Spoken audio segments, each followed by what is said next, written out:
Olá a todos, hoje o tema que a gente vai conversar é artroplastia total do joelho. Quais que são os objetivos? Estabelecer bem as indicações e as contraindicações do procedimento, falar sobre a técnica cirúrgica, a gente vai falar sobre a via, os cortes ósseos, a resurface da patela, quando da preservação do LCP, sobre o balanço ligamentar e vai falar um pouquinho sobre reabilitação. Então qual que é a indicação da artroplastia total do joelho? É um alívio da dor, causada por uma osteoartrose severa, com ou sem deformidade. Então a gente está vendo aí um exemplo de um paciente que teria indicação de fazer uma artroplastia. Paciente com essa radiografia, sem dor, paciente com essa radiografia, com bastante dor, estaria indicada a artroplastia total de joelho? Não estaria indicada, porque o paciente ele tem dor, mas não tem uma osteoartrose severa. O paciente com essa radiografia, o paciente não tem dor nenhuma, não se queixa de nada no joelho. Estaria indicada a artroplastia total do joelho?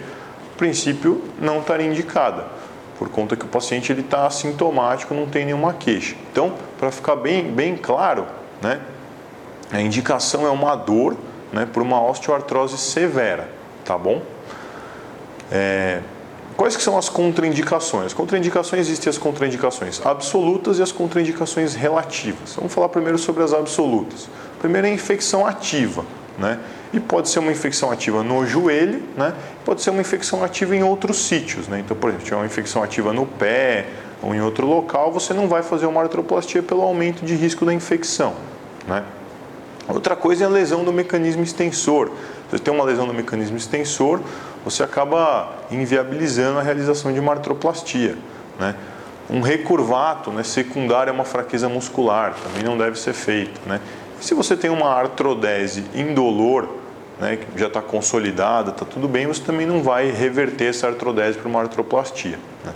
Tem as contraindicações relativas, que é doença vascular no membro, doença de pele, como a psoríase na via cirúrgica, uma artropatia neuropática, obesos mórbidos ou uma história prévia de osteomielite ou infecção nas proximidades do joelho, tá bom?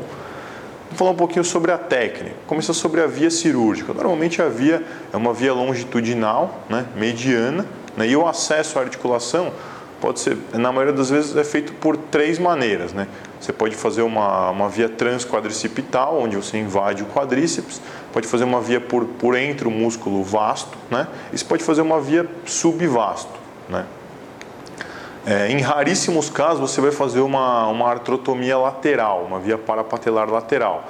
Você só vai fazer isso quando o paciente tiver um valgo muito grave, que você sabe que um acesso medial vai dificultar muito o seu acesso, tá bom?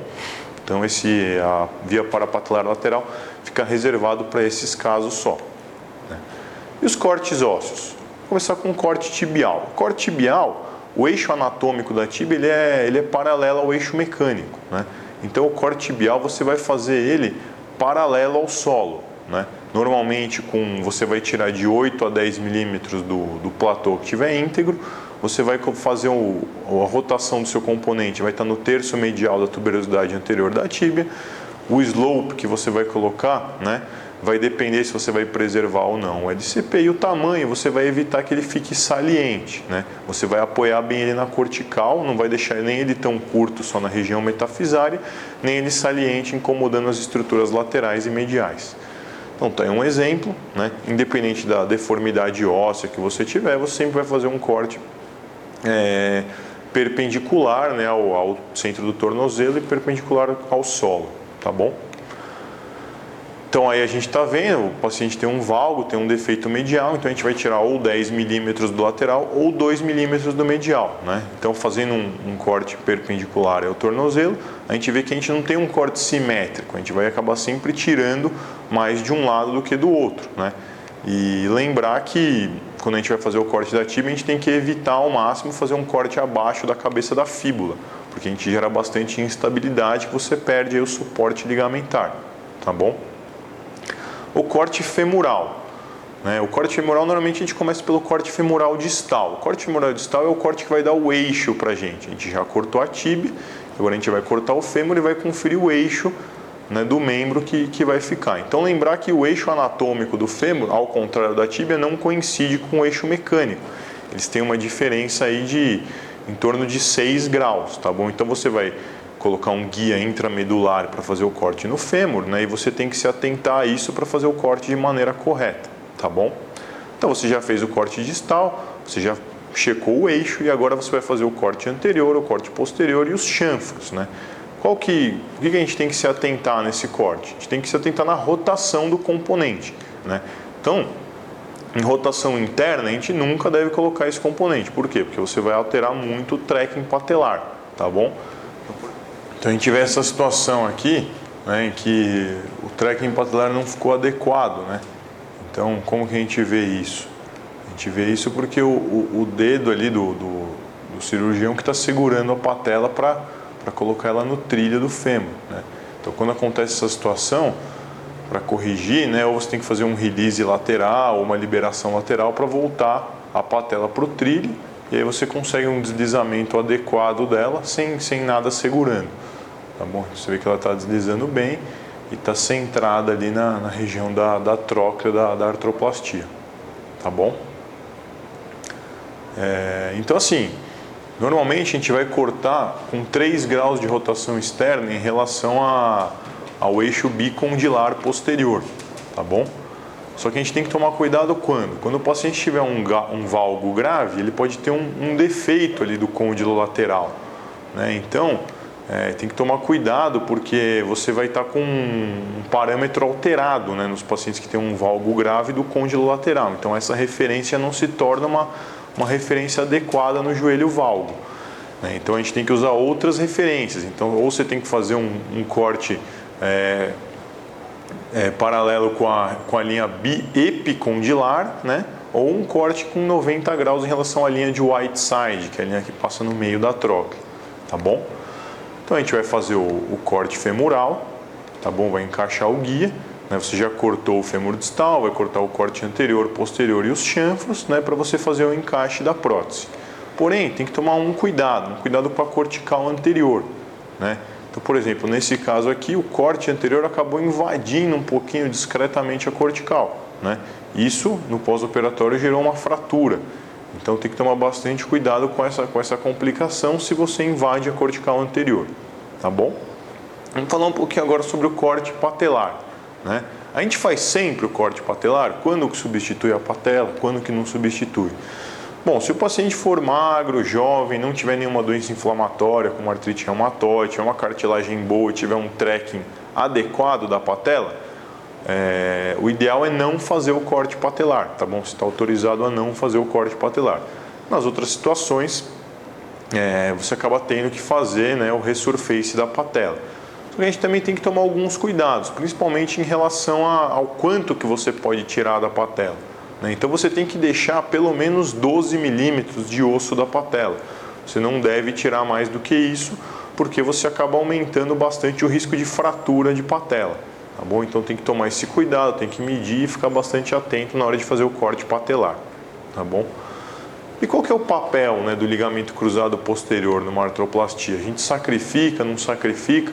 Tem algumas vantagens e desvantagens, né, da preservação do LCP. As vantagens seriam uma maior amplitude de movimento, menos soltura, você tem uma marcha mais simétrica, né? Você acaba ressecando menos osso e você acaba tendo uma melhor função femoropatelar, né? Algumas dessas situações acabam sendo vantagens teóricas que na prática não foram comprovadas, né? E a desvantagem de manter é que se você tem uma artrose grave, você pode ter um LCP doente também, né? Você tem mais dificuldade de corrigir a deformidade se você mantém, né? Se você mantém, você pode ter um maior desgaste do polietileno e ter uma curva, né, de aprendizado aí, porque manter o LCP numa artroplastia acaba sendo um pouquinho mais difícil do que sacrificar para manter um bom alinhamento e fazer os cortes ósseos adequados, tá bom? O que tem que ficar é que em grandes deformidades, né, o ideal é sacrificar o LCP para você conseguir uma correção mais adequada, tá bom? E o balanço ligamentar, né? Então, você faz uma artroplastia, você não quer que o joelho fique frouxo, né? Você faz para o joelho ficar com uma boa estabilidade, não basta só os cortes ósseos estarem adequados, né? Então, qual que é a causa aí, né? Se você tem uma tensão assimétrica, você vai ter um mau alinhamento dinâmico, instabilidade, vai gastar mais o poli, né? Vai ter um uma soltura precoce, né? Você não quer que isso aconteça, o corte ósseo bem feito, mas uma frouxidão ligamentar grande. E se você tiver uma frouxidão posterior, você vai ter dor, déficit de extensão, vai ter um desgaste do polietileno da patela e eventualmente ter soltura precoce, tá bom? Então lembrar que o balanço ligamentar não é um passo isolado da cirurgia. Então, cada passo da cirurgia que você faz, desde a via de acesso, os cortes ósseos, o posicionamento dos componentes, tudo isso vai influir depois no seu balanço ligamentar. Não dá para você corrigir uma sequência de erros só com o balanço ligamentar, tá bom?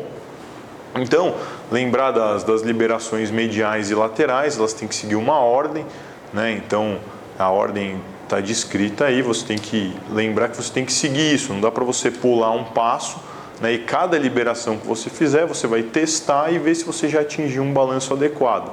Né? E lembrar também do LCP e da cápsula posterior, que se necessário a gente também precisa liberar, né? Para conseguir um espaço de flexão aí adequado também, tá bom? E a respeito do tamanho, né, e da posição dos implantes, a gente tem que tomar cuidado se a gente coloca os implantes ou hiperdimensionados ou hipodimensionados. Então, se a gente coloca um fêmur muito grande, você vai diminuir o espaço de flexão. Uma tíbia muito grande, você vai atritar a tíbia na periferia, o componente tibial, e vai irritar as estruturas periféricas. Você coloca um poli muito grande, você vai acabar diminuindo os espaços de flexão e extensão. E se você coloca uma patela muito grande, você vai aumentar bastante a pressão fêmuro-patelar, né? Por outro lado, se você coloca os implantes pequenos, se você coloca um fêmur muito pequeno, você vai aumentar o espaço de flexão. Uma tíbia pequena, você vai ter um apoio insuficiente, vai ficar só na região metafisária, né? Um poli pequeno, você vai acabar aumentando esses espaços de flexão e extensão, e uma patela muito pequena, você pode perder um pouco de potência, né, para a extensão do joelho, tá bom? Vou falar um pouquinho rapidamente de reabilitação. Quando a gente faz uma prótese de quadril, né, a gente tende a colocar um coxim de abdução para evitar que o paciente tenha uma luxação, né, isso acaba gerando uma imobilidade do paciente. Quando a gente faz uma prótese de joelho, é o contrário, você quer evitar essa imobilidade, você quer que o paciente desde o começo, né, já comece a ter uma ADM, já comece a fazer uma flexo-extensão do joelho, para você não ficar com um flexo no pós-operatório e nem uma restrição de flexão, tá bom? Então no começo o que a gente quer buscar? A gente quer buscar uma extensão total, tá bom? Para evitar que o paciente fique em flexo, que é uma coisa muito ruim, né, para a reabilitação. Tá, e a gente também quer ganhar uma flexão. Então, o ideal de flexão que a gente quer na alta do paciente é pelo menos 90 graus, tá bom? Então, 45 graus, nem pensar, a gente tem que forçar mais essa extensão. E 155 graus, um paciente não vai conseguir. Então, se você vê um paciente com prótese que está dobrando aí 140, 150, isso aí é uma coisa que não é o dia a dia, não é a realidade que a gente tem, tá bom? E desde o primeiro pós-operatório também a gente preconiza realizar o treino de marcha, né? Primeiro o treino de marcha com andador, depois a gente vai progredir esse treino de marcha, tá bom? Mas é importante, né, que o paciente desde o começo já seja estimulado a andar, até para voltar aí a ter uma propriocepção da marcha, tá bom? E depois que ele tiver se locomovendo bem com o andador, sem dificuldade, a gente troca esse andador por uma muleta ou uma bengala, né? E o paciente depois disso acaba andando sem nenhum suporte, tá bom? Essa evolução é conforme a dor do paciente. Então, conforme ele vai melhorando a musculatura, conforme vai passando um tempo, ele vai melhorando esse quadro de dor e vai conseguindo deambular de maneira mais funcional, tá bom? Uma restrição a isso só são as próteses sem cimento. Então, quando a gente faz uma prótese sem cimento, é interessante deixar o paciente com carga parcial aí por 6 semanas, tá bom? Para assentar a prótese aí e ele não ter nenhum problema, tá bom? Essa é a leitura complementar que a gente recomenda, a bibliografia, tá bom? Muito obrigado.